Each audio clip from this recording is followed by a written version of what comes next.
ابن ماجہ کی روایت میں حضرت جابر بن عبداللہ رضی اللہ عنہ فرماتے ہیں کہ رسول اللہ صلی اللہ علیہ وسلم کا فرمان ہے کہ جب مومن بندے کو قبر میں داخل کر دیا جاتا ہے تو اس کو ایسا معلوم ہوتا ہے کہ سورج چھپ رہا ہو، سورج چھپنے کے قریب اس کو دفن کیا جا رہا ہے، یعنی گویا عصر کے وقت سے پہلے یا عصر کے وقت میں اس کو دفن کیا جا رہا ہے۔ اور جب اس کی روح اس کے جسم میں لوٹائی جاتی ہے تو آنکھیں ملتا ہوا اٹھ کر بیٹھتا ہے اور فرشتوں سے کہتا ہے کہ مجھ کو چھوڑ دو، مجھ کو رہنے دو، میں نماز پڑھنا چاہتا ہوں۔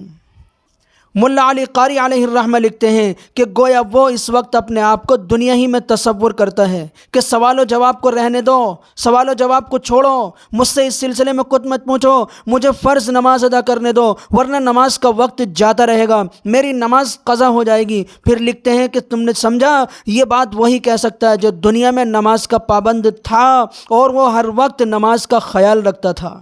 وہ بے نمازی سبق حاصل کریں جو سال سال تک نماز کی طرف توجہ نہیں کرتے اور کبھی اپنے جسم پر پانی بہا کر وضو نہیں کرتے اور کبھی مسجد کی طرف قدم نہیں اٹھاتے۔ ذرا وہ اندازہ تو لگائیں جو جانوروں کی طرح پورا دن کام کاج کے اندر ملوث ہیں اور وہ سر کا پسینہ پاؤں تک نکالے پڑے ہیں، اگر نہیں پڑھتے تو نماز نہیں پڑھتے، اگر قدم نہیں اٹھاتے تو مسجد کی طرف قدم نہیں اٹھاتے، باقی وہ کاغذات کے اندر مسلمان، آدھار کارڈ کے اندر مسلمان، نام کے مسلمان ہیں اور مسلم ازم کے اعتبار سے مسلمان ہیں، لیکن اعمال اور ایمانیات سے بالکل خالی ہیں۔ ذرا وہ اندازہ لگائیں کہ جب قبر میں اچانک سوال ہوگا تو حواس باختہ ہو جائیں گے اور اس وقت میں کوئی بھی اللہ کے عذاب سے بچانے والا نہ ہوگا۔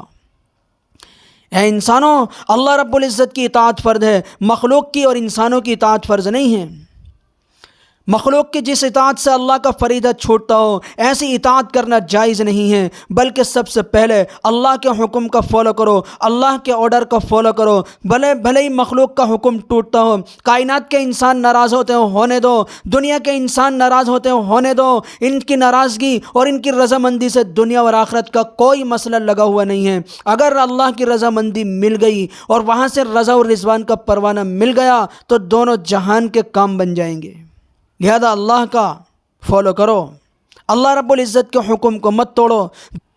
نماز نہیں پڑھتے گویا کہ ہم صرف نام کے مسلمان ہی رہ گئے۔ ارے میرے مسلمان بھائیوں، ہماری زندگی کا تعلق صرف دنیا سے نہیں ہے، بعد مرنے کے عالم برزخ میں بھی ہمیں جانا ہے اور وہاں لامحدود زندگی سے سامنا ہوگا۔ اس کے بارے میں سوچو۔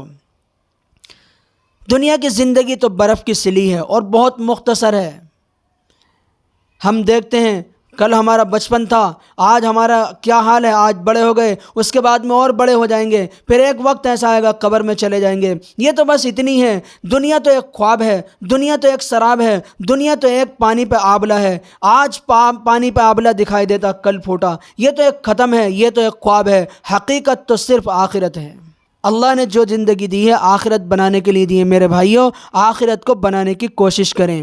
کتنا بہتر یہ ایمان والا ہوگا جس کے بارے میں نبی پاک صلی اللہ علیہ وسلم بیان فرما رہے ہیں کہ یہ انسان یہ کہتا ہے کہ اے فرشتوں مجھ کو چھوڑ دو، میں سب سے پہلے نماز ادا کرنا چاہتا ہوں ورنہ نماز کا وقت نکل جائے گا۔ نماز جو ساری عبادتوں کی ماں ہے، جو انسان نماز کا اس قدر اہتمام کر رہا ہے اس کی زندگی میں دوسرے اعمال کی بھی یقیناً پابندی ہوگی، تبھی تو یہ انسان نماز کا اس قدر اہتمام کر رہا ہے۔ یہ اس بات کی دلیل ہے کہ یہ انسان حقیقت میں مومن کامل کہلوانے کا مستحق ہے۔